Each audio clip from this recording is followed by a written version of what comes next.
Et salut tout le monde, aujourd'hui c'est vulgarisation mécanique et on va parler de la distribution. La distribution, c'est un système qui est normalement 100% mécanique et qui va permettre de synchroniser les mouvements de l'arbre à cam avec le vilebrequin. Son rôle, c'est en fait assez simple, c'est venir ouvrir ou fermer les soupapes pour que votre mélange air-essence puisse entrer dans votre cylindre ou que les gaz brûlés puissent sortir sans que les pistons viennent taper dans les soupapes. C'est un peu mieux. Son fonctionnement est en fait aussi simple que son rôle. Ça va être quand votre moteur il tourne. Vous avez votre vilebrequin qui tourne, qui fait tourner un pignon qui est lié directement dessus.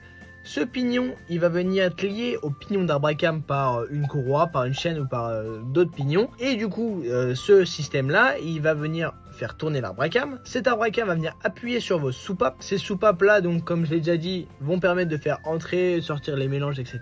Et surtout, tout doit être parfaitement calé pour que vos soupapes s'ouvrent et se ferment de manière étanche. Ce que je veux dire par là, c'est que vous décalez d'une dent, vous pouvez tout péter. On va prendre un exemple simple. Vous avez votre piston, il veut faire de la compression, vous avez une soupape qui s'ouvre. Déjà, bon, ça va pas être possible que votre piston fasse de la compression, parce qu'il faut que votre bloc soit étanche. Mais imaginons. Vous avez votre piston qui remonte pour faire de la compression, et là, une soupape d'admission s'ouvre. Le piston, il monte et la soupape, elle s'est...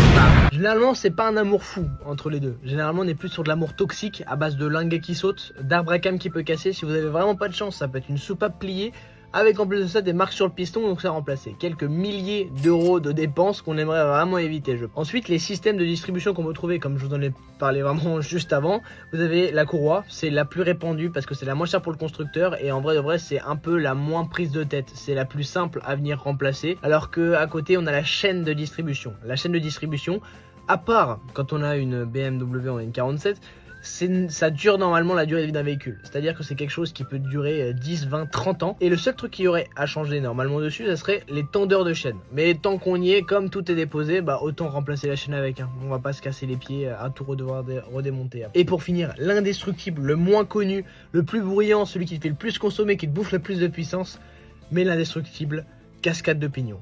Il n'y a qu'un seul moteur que je connais avec la cascade de pignon, c'est pour vous dire à quel point c'est cher à produire et à ingénierer. C'est le R5 TDI de chez Volkswagen.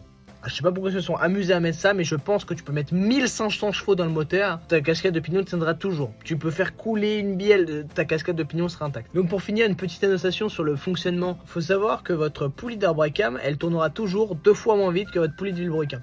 Ça c'est pas un simple système et c'est du rapport de pignon. Vous avez votre pignon d'arbre à cam qui est 2 fois plus gros que votre pignon de vilebrequin et donc ce pignon tournera 2 fois moins vite. Allez,